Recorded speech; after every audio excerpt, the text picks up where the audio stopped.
بسم اللہ الرحمن الرحیم۔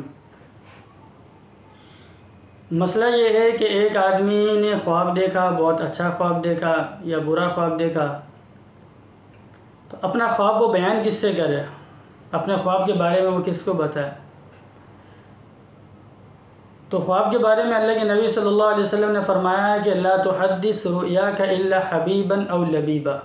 یا لا تذکر رؤیاک الا حبیبا او لبیبا، حدیث میں مختلف الفاظ ہیں کہ اپنا خواب کسی کو بیان نہ کرو، کسی کو نہ بتاؤ، الا حبیبا او لبیبا، مگر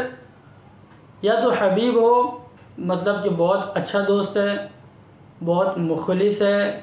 اس کے دل میں آپ کے لیے کسی قسم کی کوئی نفرت نہیں ہے، آپ کا خیر خواہ ہے، آپ سے محبت کرتا ہے، اس کو خواب بیان کر دو۔ او لبیبا، یا پھر کوئی عالم ہو جو خواب کی تعبیر بتانے والا ہو، اس کو خواب کے بارے میں جانتا ہو، تو وہ اس کو بتاؤ، ورنہ ہر کسی کو اپنا خواب بیان نہیں کرنا چاہیے، یہ بات ذہن میں رکھیں۔ اسی لیے اللہ کے نبی صلی اللہ علیہ وسلم نے فرمایا، مثال دے کے فرمایا، صحیح روایت ہے کہ جب انسان کوئی خواب دیکھتا ہے تو وہ خواب پرندوں کے پنجوں میں، جو پرندے کے پنجے ہوتے ہیں، ان پنجوں میں وہ معلق ہوتا ہے جب تک کہ اس کی تعبیر بیان نہ کر دی جائے۔ پھر جب اس کی تعبیر بیان کر دی جاتی ہے تو اس تعبیر کے مطابق اللہ تبارک و تعالیٰ اس کے ساتھ فیصلہ فرماتے ہیں۔ جو تعبیر انسان اس کی بیان کرتا ہے، اس کے مطابق اللہ تبارک و تعالیٰ اس خواب کا معاملہ فرماتے ہیں۔ اس لیے اپنا خواب ہر کسی کو بیان نہیں کرنا چاہیے۔ جیسے میں نے بتایا، اللہ کے نبی نے فرمایا، یا تو بہت اچھا دوست ہو، آپ کا مخلص ہو، آپ کے شیخ ہیں، آپ کے پیر ہیں، آپ کے حضرت ہیں، آپ کے استاد ہیں، آپ کے کوئی بھی بہت قریبی ہے جو آپ سے مخلص ہے، آپ اس کو بیان کریں، یا کوئی عالم ہے اور ایسا عالم ہو جو خواب کی تعبیر بتانا جانتا ہو، اس کو بتائیں۔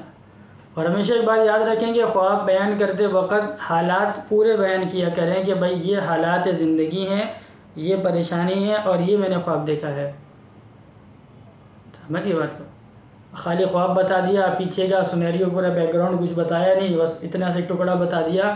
اس سے بڑا مشکل ہو جاتا ہے۔ تو خواب کا تعلق حقیقت زندگی کے ساتھ ہوتا ہے، اس لیے خواب جو ہے وہ